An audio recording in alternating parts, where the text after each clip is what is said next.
அனைவருக்கும் வணக்கம். நேற்று ஜூலை 26ஆம் தேதி மாண்புமிகு பள்ளி கல்வித்துறை அமைச்சர் திரு அன்பில் மகேஷ் பொய்யாமொழி அவர்கள் எங்கள் பள்ளிக்கு வருகை புரிந்தார். படியூர் ஊராட்சி மன்ற தலைவர் திருமதி ஜீவிதா சண்முகசுந்தரம் அவர்கள் எங்கள் பள்ளி மாணவர்களுக்காக வழங்கிய இலவச பேருந்தை பார்வையிட்டார். அடுத்ததாக மெல்ல கற்கும் மாணவர்களுக்கான சிறப்பு வகுப்புகளை பார்வையிட்டு அவர்களின் கற்றல் முறைகள் மற்றும் முன்னேற்றம் குறித்து கேட்டறிந்தார்.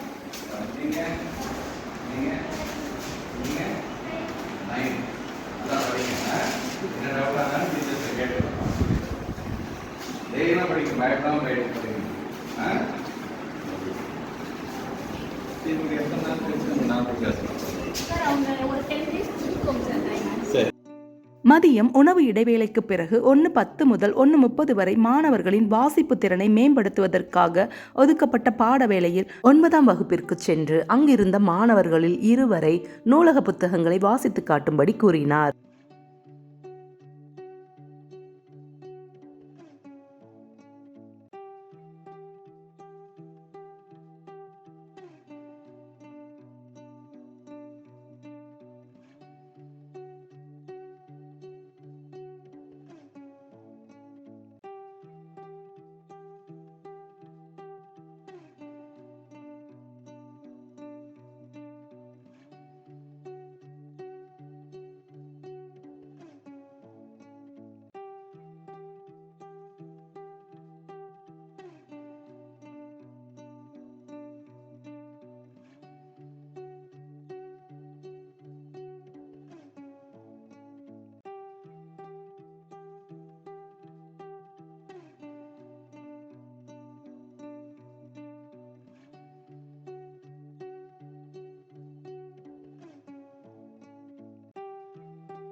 அதன் பிறகு பள்ளி வளாகம் தூய்மையாக இருப்பதை பாராட்டி மேல்நிலை தண்ணீர் தொட்டியின் சுகாதாரம் குறித்தும் கேட்டறிந்தார். பின் ஒவ்வொரு வகுப்பாக பார்வையிட்டு இறுதியாக 12ஆம் வகுப்பில் மாணவர்களின் தேர்வு குறிப்பேடுகளை பார்வையிட்ட அவர் முழு மதிப்பெண் பெற்றிருந்த மாணவியை பாராட்டி உற்சாகப்படுத்தியதோடு அனைத்து மாணவர்களுக்கும் அறிவுரைகளையும் வழங்கினார்.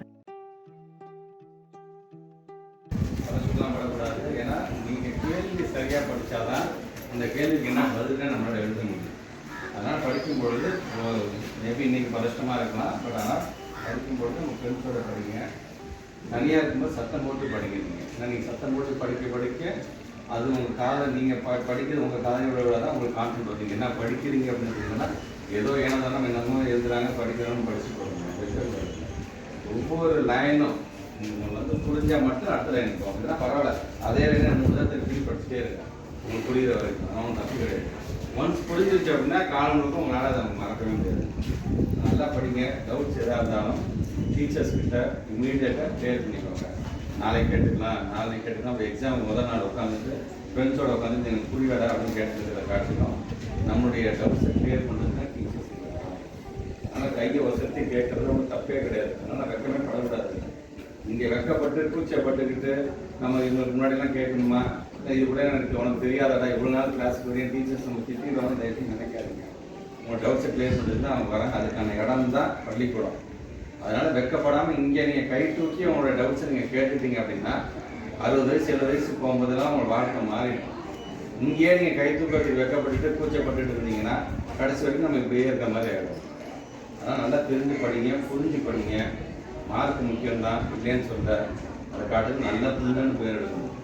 இந்த ஸ்கூலில் படிச்சுட்டு போனதுல நல்ல பிள்ளையாக இருக்காண்டா சமுதாயத்தில் அப்படிங்கிறது தான் உங்களோட டீச்சர்ஸ்க்கும் பேரண்ட்ஸுக்கும் நீங்கள் தரக்கூடிய ஒரு மிகப்பெரிய ரிசல்ட். அதனால் நல்லா படிங்க. போர்டு எக்ஸாம் வந்து டீச்சர்ஸ் நல்ல விதத்தில் பயன்படுத்திக்கணும். சரியா? ஆகுது.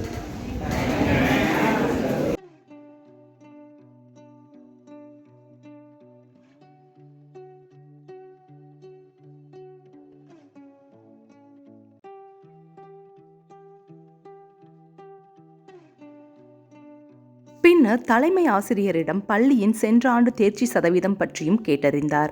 தேர்ச்சி குறைவாக கொடுத்த ஆசிரியர்கள் தன்னால் தான் தேர்ச்சி குறைந்தது என்றெண்ணி சோர்ந்து விடாமல் அவர்களையும் ஊக்கப்படுத்துமாறு அறிவுறுத்தினார். மேலும் பள்ளியின் தேவைகள் குறித்து அவர் கேட்டபோது எங்கள் பள்ளியின் முக்கிய தேவையான உடற்கல்வி ஆசிரியர் பணியிடம் குறித்து தலைமை ஆசிரியர் கூறினார். அதற்கான ஏற்பாடுகளை செய்து தருவதாக அமைச்சர் உறுதி கூறினார். தொடர்ந்து சிறப்பாக பணியாற்றுமாறு ஆசிரியர்களுக்கு வாழ்த்துக்களை கூறி அமைச்சர் தம்முடைய பள்ளி பார்வையை நிறைவு செய்தார். வீடியோவை கடைசி வரைக்கும் பார்த்த உங்கள் அனைவருக்கும் நன்றி. அப்படியே தாராளமா லைக், ஷேர், கமெண்ட்டை தட்டிவிட்டு ஷமோஸ் vlog சப்ஸ்கிரைப் பண்ணிக்கோங்க. தேங்க்ஸ் ஃபார் வாட்சிங் மக்களே.